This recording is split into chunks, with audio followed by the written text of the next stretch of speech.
কোটি টাকার ঋণ মুহূর্তেই মিটে যাবে ইনশাআল্লাহ। নামাজের পরে 41 বার পড়বেন। যে কোনো নামাজের, আপনি ফজরে পড়তে পারলেন না, জোহরের নামাজের পরে পড়বেন। জোহরে পারলেন না, আসরের নামাজের পরে পড়বেন।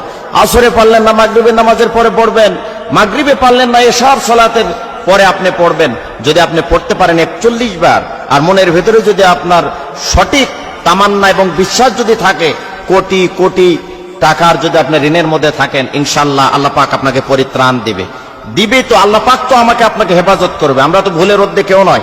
আমাদের চলাফেরা, ওঠা বসা, ব্যবসা বিজনেস করতে গিয়ে অনেক সময় আমরা ভুল করে ফেলি, আমাদের আইডিয়ার বাইরে চলে যায়। আমরা মনে করি ব্যবসা ক্ষেত্রে যদি এত টাকা ইনভেস্ট করি তাহলে মনে হয় যে আমি লাভবান হতে পারবো, কিন্তু আপনার আয়ত্তের চাইতে আপনি লক্ষ লক্ষ টাকা, কোটি কোটি টাকা সেখানে ইনভেস্ট করলেন, এবং বেশি টাকা আপনি সেখানে ইনভেস্ট করার কারণে কোনো কারণে আপনার ব্যবসায় লস হলো, আপনি সেখানে পারলেন না। তো এই ধরনের ভুল ত্রুটি আমাদের হবেই। আমরা মানুষ, আমাদের কাছে তো আর ওহী আসে না, আমরা নিজে নিজে ব্রেন খাটিয়ে চলতে হয়। তো সেই জায়গা থেকে যদি আল্লাহর কাছে আপনি সেইভাবে যদি পরিত্রাণ চান আর ঋণ থেকে মুক্তি চান, তাহলে অবশ্যই অবশ্যই আল্লাহ পাক আমাকে আপনাকে হেফাজত করবেন, প্রোটেক্ট করবেন, এবং সেই ঋণ থেকে আমাদেরকে উদ্ধার করবেন। কারণ মালিক কখনো ফিরিয়ে দিবে না। মানুষের কাছে যান, বিরক্তি হতে পারে, মানুষের কাছে যান, আপনাকে ধমক দিতে পারে, কিন্তু আল্লাহ রাব্বুল আলামিন আমাকে আপনাকে অবশ্যই অবশ্যই এখান থেকে উদ্ধার করবে।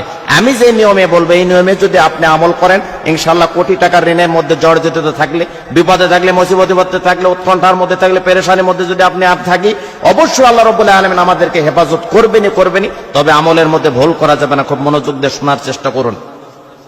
ঋণ এমন একটি জিনিস যে মানুষকে শান্তিতে থাকতে দেয় না, ডিপ্রেশনে ফেলে দেয়, খাবার রুচি নষ্ট করে ফেলে দেয়। আপনার সামনে হাজারো আইটেমের খাবার দাবার আছে, কিন্তু আপনাকে ভালো লাগবে না যদি ঋণের বোঝা আপনার মাথায় থাকে। এই জন্য খুব খেয়াল করে শোনার চেষ্টা করুন। ঋণ থাকলে মানুষের ঘুম কেড়ে নেয়, হাজারো মানুষের সাথে অপমান করে। এই ধরনের যদি কারোর মধ্যে সমস্যা থেকে থাকে, ইনশাআল্লাহ এই কোরআনের আমলটা আপনি করেন, কাঙ্ক্ষিত আমল। পৃথিবীর মধ্যে একটা নির্ভেজাল, ফরমানিল মুক্ত একটি কিতাব কোরআনুল কারীম, সেখান থেকে আমি প্রেসক্রিপশন করছি, সেখান থেকে চিকিৎসা দিচ্ছি। ইনশাআল্লাহ আমল করলে যথাযথ আপনি কাঙ্ক্ষিত ফলাফল পাবো।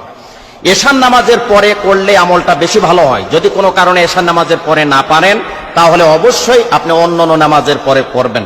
দোয়াটি হচ্ছে, এই আয়াতটি হচ্ছে, আল্লাহু নূরুস সামাওয়াতি ওয়াল আরদ, আল্লাহু নূরুস সামাওয়াতি ওয়াল আরদ। এটা এশার পরে, এশার নামাজের পরে 41 বার পড়বেন, আর মনে মনে বিনয়ের সাথে, নম্রতার সাথে আল্লাহর কাছে বলবেন যে মালিক, আমাকে অবশ্যই ঋণ মুক্ত করো, তুমি আমার সম্মান ইজ্জত রক্ষা করো, মানুষের সামনে বেয়াজ্জিত করো না, লাঞ্ছিত করো না, অপমানিত করো না। যদি কাঙ্ক্ষিত ভাবে আপনি নত হয়ে নম্র ভাবে আপনি বিনয়ের সাথে মালিককে মেসেজ দিতে পারেন, ইনশাআল্লাহ কোটি টাকার ঋণ থাকলেও মুহূর্তের মধ্যে আপনি ঋণ থেকে মুক্তি পাবেন।